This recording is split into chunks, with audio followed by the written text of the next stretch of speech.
Salut, c'est Tania Dutel. C'est vraiment le pire truc. Non. Salut, c'est Tania Dutel. Je ne serai jamais naturelle en faisant ça. On est chez Néon et c'est pour les savoirs inutiles.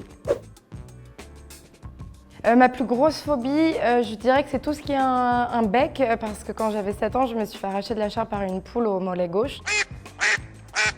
J'ai fini à l'hôpital et j'ai un trou dans le mollet et depuis j'ai un radar à pigeons. Mais je crois que le pire, ce sont les oies et les canards et je sais pas pourquoi, elles se mettent à me courir après. J'étais dans un parc tranquille, petit lac.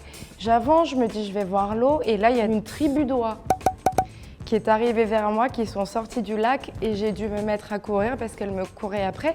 Je les ai à peine regardées, c'est pas comme si je leur avais jeté des cailloux en disant partez, pas du tout.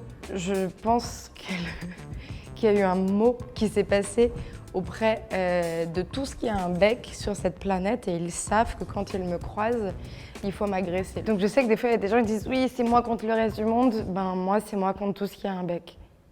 Quand il y a un truc que j'aime bien, je vais l'apprendre par cœur et ça me servira à rien. Tu me donnes un digicode, en principe je m'en rappelle tout le temps. J'ai joué dans une salle de spectacle il y a 2 semaines, on m'a donné le digicode, ben je peux retourner dans cette salle. C'est pratique.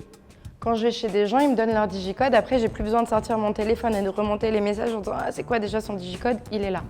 Alors on vient de me demander de donner des digicodes liés à des adresses. Je vais pas donner tout ça, mais une des dernières salles dans lesquelles je suis allée, le code c'est 1901. Il y a une société dans laquelle je vais souvent, c'est 19B05. Mon pote chez qui je suis allée avant-hier, c'est 8520, mais tu sais pas qui c'est. Je vais pas vous donner mon digicode. Sinon, j'ai aussi un toc, c'est que j'ai besoin de me laver les mains dès que je touche quelque chose. Même mes clés d'appartement, si je les touche et que je suis chez moi, il faut que j'aille me laver les mains après. Et quand je sors ma poubelle, je sors pas ma poubelle et je rentre chez moi. Non, non, j'ai pas de temps à perdre. Je sors de chez moi, je sors ma poubelle, j'ouvre avec ce doigt-là, mais je me rappelle jusqu'à ce que j'arrive dans un endroit et que je puisse me laver les mains que ce doigt-là, il est sale. Et ça me traumatise. Mais du gel hydroalcoolique, oui, mais ça étale, ça étale. Et moi, ce toc de me laver les mains tout le temps, je l'avais depuis bien avant le Covid, je l'ai depuis que je suis petite, donc moi j'étais prête à l'aventure, quoi. Ça m'a pas fait peur, hein.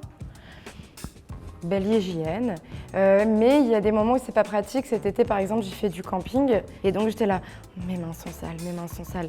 Même, c'est bête, mais tu sais, quand tu vas faire pipi, tu t'essuies avec du papier, mais moi j'ai l'impression que ça passe quand même à travers, ça me dégoûte, donc c'était vraiment problématique.